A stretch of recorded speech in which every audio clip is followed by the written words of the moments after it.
Apa kabar pemirsa TVR Parlemen dimanapun Anda berada, berjumpa kembali dalam program TVR 17 bersama saya Anggun Oktarini. Dan tepat pukul 17 waktu Indonesia Barat kami hadirkan kepada Anda sejumlah informasi paling baru dan juga menarik seputar kinerja dan kegiatan DPR RI yang telah disajikan oleh redaksi TVR Parlemen. Dan pemirsa TVR Parlemen, inilah TVR 17 selengkapnya.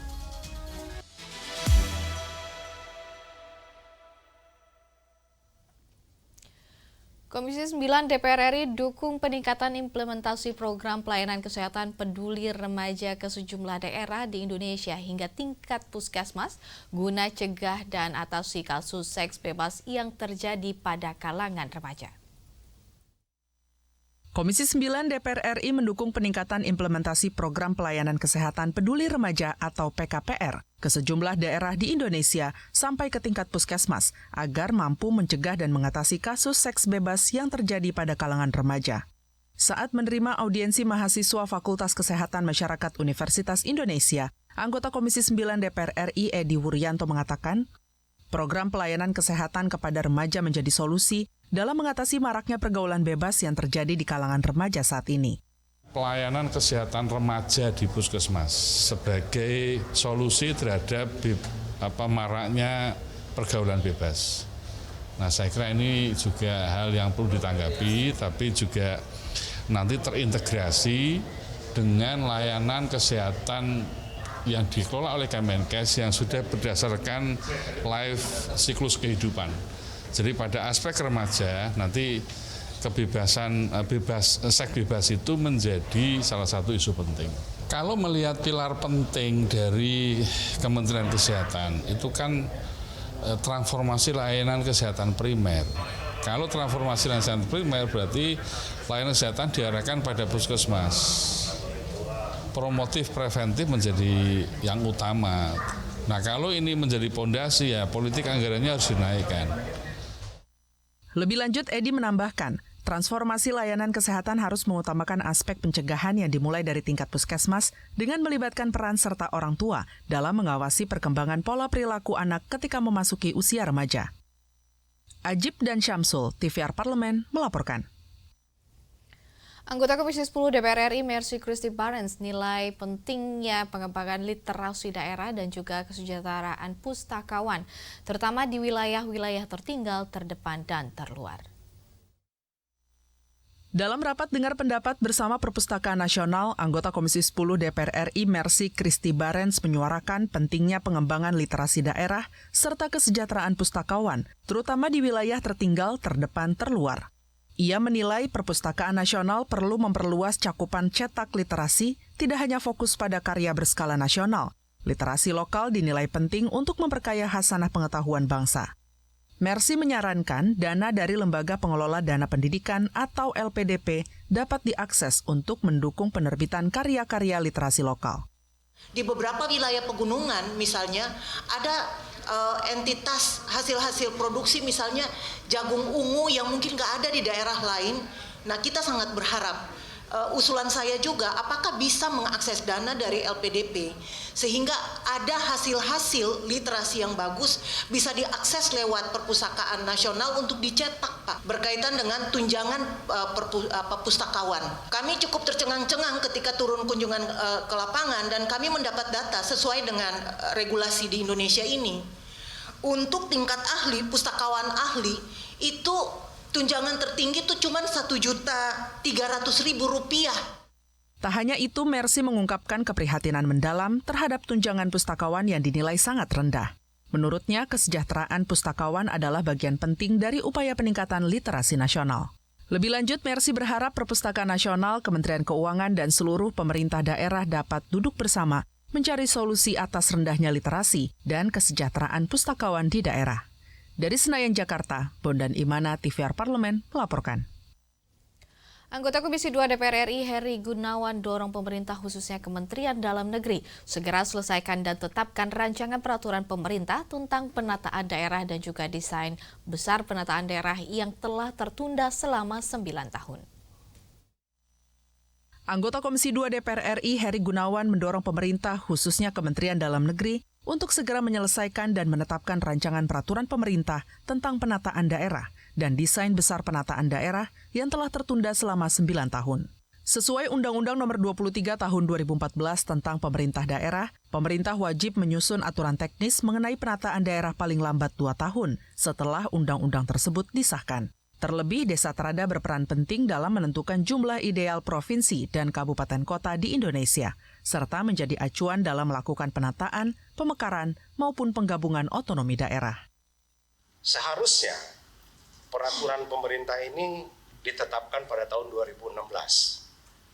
Karena berdasarkan ketentuan pasal 410 dari undang-undang tersebut, itu menyatakan peraturan pelaksanaan undang-undang ditetapkan paling lama 2 tahun setelah undang-undang Pemda diundangkan.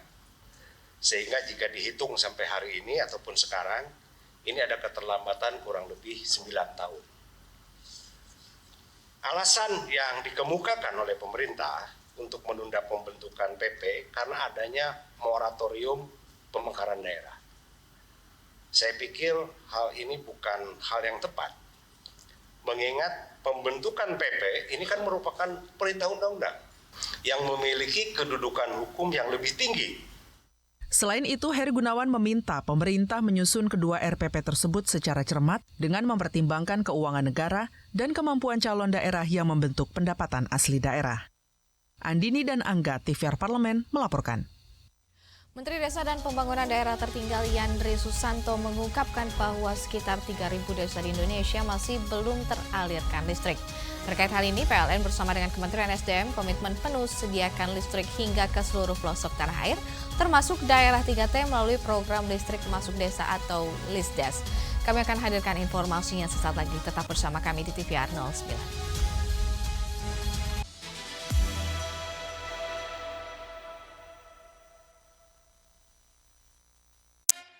Yuk kita kenalan dengan anggota DPR RI periode tahun ini. Dari depan kursi. Di balik kursi. Gini, di balik kursi. Aku ingin menjadi sesuatu yang mungkin bisa kau rindu. Acap kahiji, rukun sakabehna. Itulah pokok nama. Semakin penasaran kan bagaimana kiprah karir politiknya? Hanya di TVR Parlemen.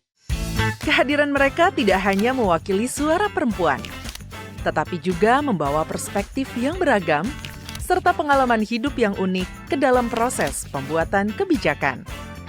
Saksikan Perempuan Parlemen hanya di TVR Parlemen.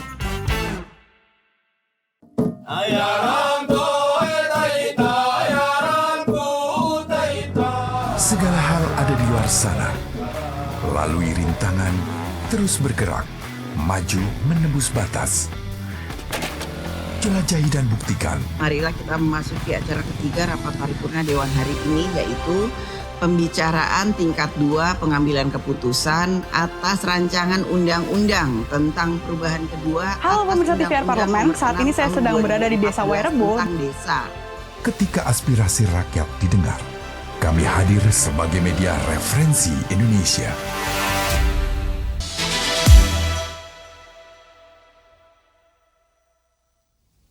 Kembali bersama kami di TVR 17, Komisi 12 DPR RI dukung penuh program LISDES masuk prioritas nasional agar pemerataan listrik di seluruh Indonesia dapat tercapai. Dan DPR RI pun mendorong PLN bersama Kementerian SDM membangun infrastruktur penunjang sehingga pendistribusian listrik dapat merata ke banyak desa dan juga dusun yang belum teraliri listrik. Dan pemirsa, simak liputan mendalam yang telah disajikan oleh tim redaksi TVR Parlemen dalam segmen Lensa Parlemen berikut ini.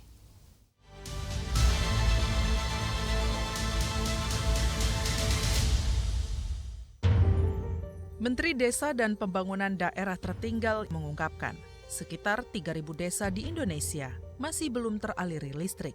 Sementara itu, menurut Menteri ESDM, saat ini ada 1,3 juta rumah tangga di Indonesia yang belum mendapatkan akses listrik dari PLN. Adapun PLN bersama Kementerian ESDM menyatakan berkomitmen penuh untuk menyediakan listrik hingga ke seluruh pelosok tanah air, termasuk daerah 3T, melalui program listrik masuk desa atau LISDES agar mencapai rasio desa berlistrik atau RDB 100%. Di tahun 2025, PLN menargetkan program Lisdes mencakup 1.092 desa dengan jumlah pelanggan 85.000. Untuk mendukung pemerataan listrik bagi seluruh masyarakat Indonesia di seluruh wilayah tanah air, Komisi 12 DPR RI mendukung penuh program Lisdes masuk prioritas nasional. Menurut Ratna Juwita, diperlukan langkah konkret untuk merealisasikan program Lisdes secara maksimal, baik melalui anggaran 1 tahun maupun anggaran tahun jamak atau multi-years. Prioritas gitulah di APBN 2025 kalau bisa. Kalaupun tidak bisa ya dipakai multi-years nggak apa-apa, yang penting ini kan harus diselesaikan. Karena kita juga berkewajiban untuk meningkatkan rasio elektrifikasi secara nasional, dan di Sambi kita juga harus memeratakan keadilan elektrifikasi di daerah-daerah termasuk 3T. Sementara itu, Rocky Chandra menyatakan Komisi 12 DPR RI terus mendorong pemerataan listrik ke seluruh daerah di Indonesia, tidak terkecuali daerah 3T, karena masih banyak desa atau dusun yang belum teraliri listrik.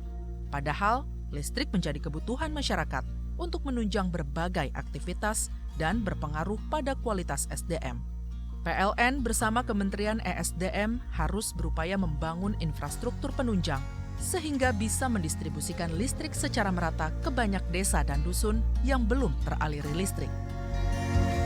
Jadi bukan hanya teraliri sampai ke tingkat desa-desa, tapi juga ke dusun-dusun. Ini mungkin akan menjadi target yang kami akan usulkan untuk kepada PLN di periode ke depan.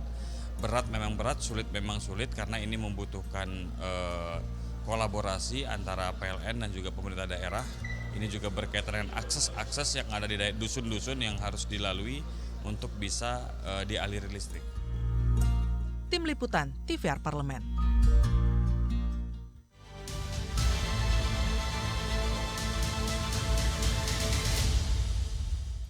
Fenomena mengejutkan kembali terjadi dalam dunia aparatur sipil negara di Indonesia. Meski telah dinyatakan lulus seleksi calon pegawai negeri sipil dan juga siap mengabdi pada negara, sejumlah peserta justru memilih mundur secara sukarela. Informasi selengkapnya usai jeda berikut ini. Tetap bersama kami di TVR 17.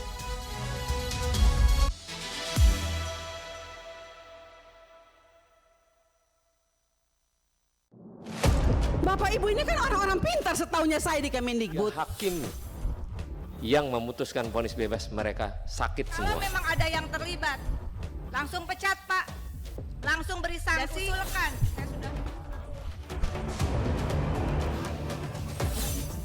Saksikan dari ruang sidang hanya di TVR Parlemen.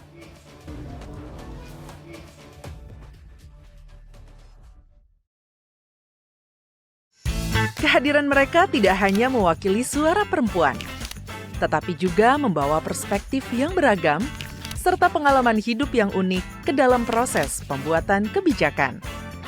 Saksikan Perempuan Parlemen hanya di TVR Parlemen.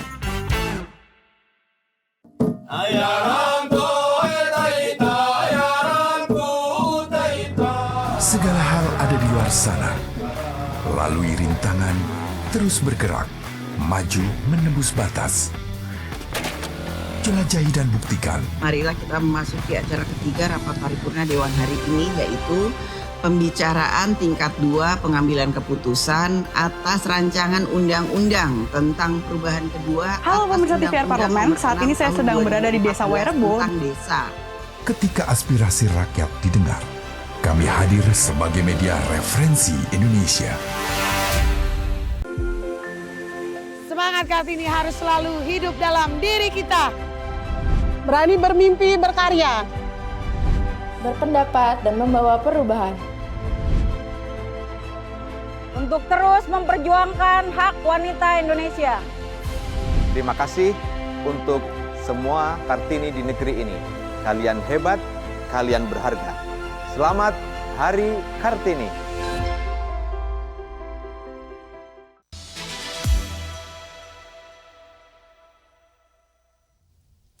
Kembali bersama kami di TVR 17, mundurnya sejumlah calon pegawai negeri sipil memunculkan tanda tanya besar di tengah antusias masyarakat terhadap profesi sebagai abdi negara. Apa yang sebenarnya melatar belakangi keputusan para CPNS ini, dan apakah persoalan finansial, lokasi penempatan, ataupun justru cita-cita yang tak sejalan, inilah realita baru yang perlu dicermati lebih dalam untuk regenerasi birokrasi Indonesia. Dan pemirsa, untuk selengkapnya berikut laporan rekan kami Vincent Aldi dari Gedung DPR RI Senayan, Jakarta. Baik, pemirsa TVR Parlemen dimanapun Anda berada, saat ini saya sudah berada di depan ruang rapat Komisi 2 DPR RI. Dan seperti yang kita ketahui bahwa antusiasme masyarakat Indonesia sangat tinggi pada pemilihan calon pegawai negeri sipil di Indonesia. Namun pemirsa, pada akhir-akhir ini tercatat sebanyak 700 orang yang telah lulus sebagai CPNS telah memilih untuk mengundurkan diri.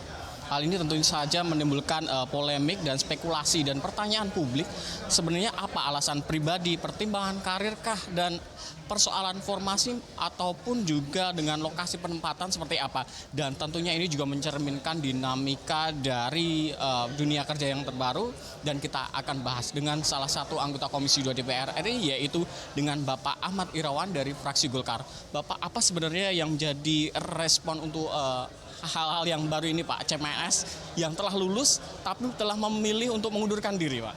Ya, kami tadi telah menerima penjelasan dari Kepala Badan Kepegawaian Negara, Profesor Sudan. Kami termasuk mempertanyakan dan juga meminta klarifikasi dan penjelasan kaitannya dengan simpang siur atau latar belakang atau motif dari sekitar 701 atau 702 dosen aparatur sipil negara yang kemudian mengundurkan diri. Nah, ini 702 ini adalah calon dosen atau calon aparatur sipil negara yang diterima itu dalam rangka mengisi formasi yang kosong tersebut, meskipun sebenarnya sebelumnya dinyatakan tidak lulus dalam proses rekrutmen ASN.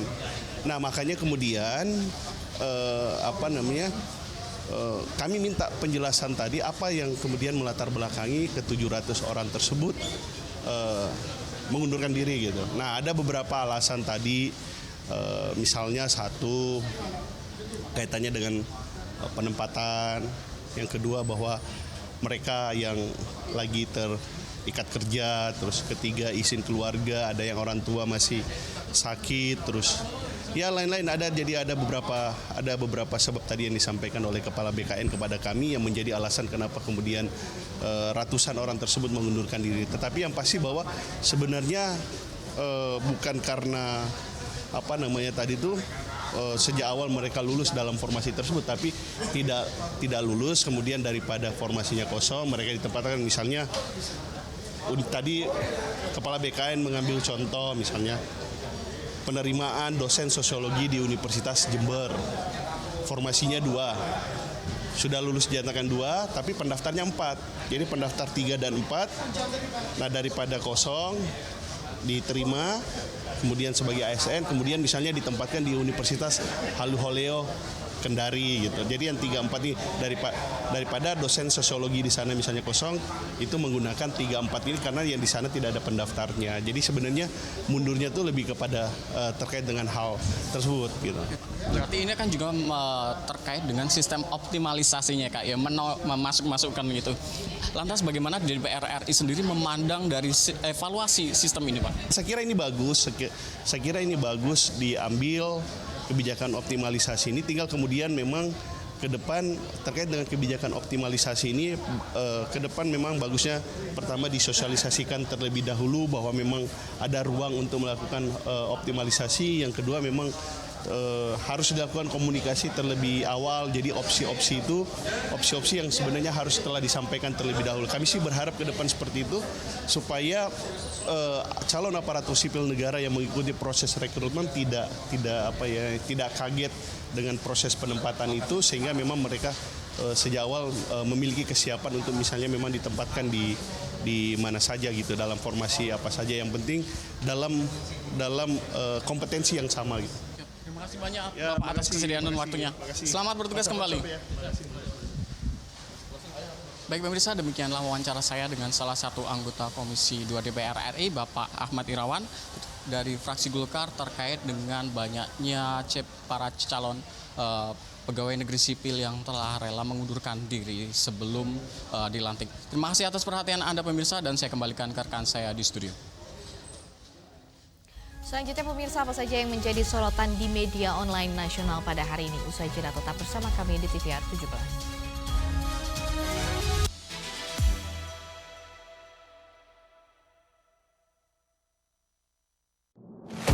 Bapak Ibu ini kan orang-orang pintar setaunya saya di Kemendikbud. Hakim yang memutuskan vonis bebas mereka sakit semua. Kalau memang ada yang terlibat, langsung pecat Pak, langsung beri sanksi. Usulkan.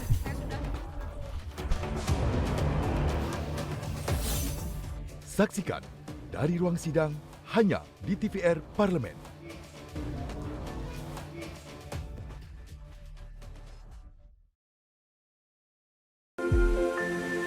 Semangat Kartini harus selalu hidup dalam diri kita. Berani bermimpi, berkarya. Berpendapat dan membawa perubahan. Untuk terus memperjuangkan hak wanita Indonesia. Terima kasih untuk semua Kartini di negeri ini. Kalian hebat, kalian berharga. Selamat Hari Kartini. Kehadiran mereka tidak hanya mewakili suara perempuan, tetapi juga membawa perspektif yang beragam serta pengalaman hidup yang unik ke dalam proses pembuatan kebijakan. Saksikan Perempuan Parlemen hanya di TVR Parlemen.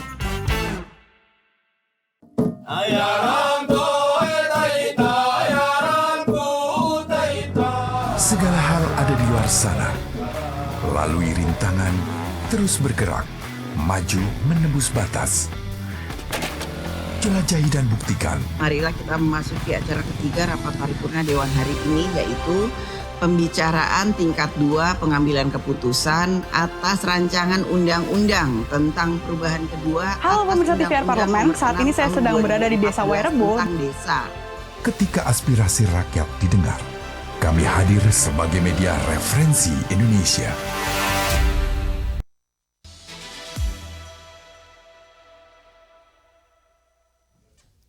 Kembali bersama kami di TVR 17 dan pemirsa, kali ini kita masuk ke segmen media online nasional dan mari kita simak isu apa saja yang menjadi sorotan media serta tanggapan dari sejumlah anggota Dewan bersama rekan kami Rini Reski.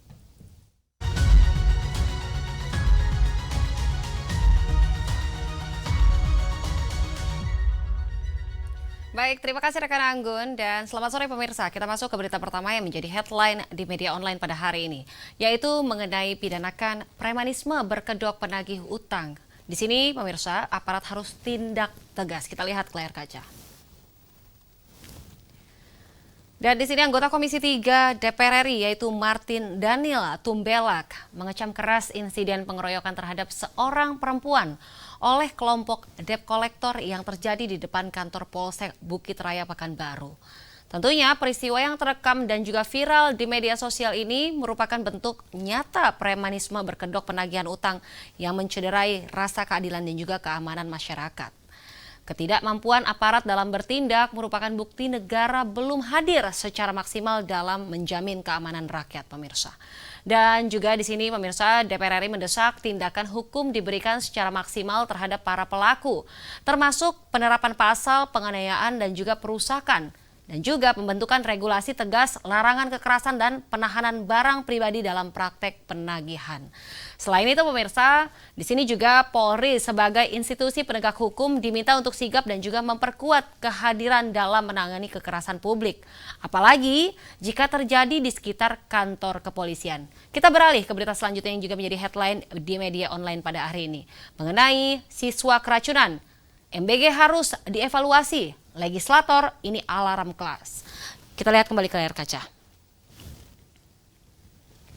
Ya, baik pemirsa, di sini anggota Komisi 9 DPR RI yaitu Nur Hadi menyampaikan keprihatinan atas peristiwa yang menimpa puluhan siswa Madrasah Aliyah Negeri 1 Cianjur yang mengalami gejala keracunan usai mengkonsumsi makanan bergizi gratisan. Dan kejadian ini berulang-ulang menandakan adanya persoalan serius dalam pelaksanaan program MBG di lapangan. Sebagaimana diketahui pemirsa, dalam kurun waktu 4 bulan sejak program MBG diluncurkan secara nasional, tercatat setidaknya telah terjadi 3 masalah serupa di wilayah yang berbeda, yang menunjukkan bahwa keracunan bukanlah kasus insidental, melainkan gejala sistemik dari persoalan mendasar dalam tata kelola program.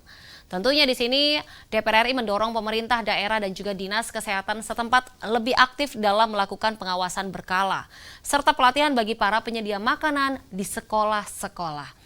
Baik, itu tadi headline di media online pada hari ini yang saya sampaikan terkait dengan pidanakan premanisme yang berkedok penagih utang atau debt collector, serta siswa keracunan. MBG harus dievaluasi. Legislator, ini alarm keras. Terima kasih, selamat sore.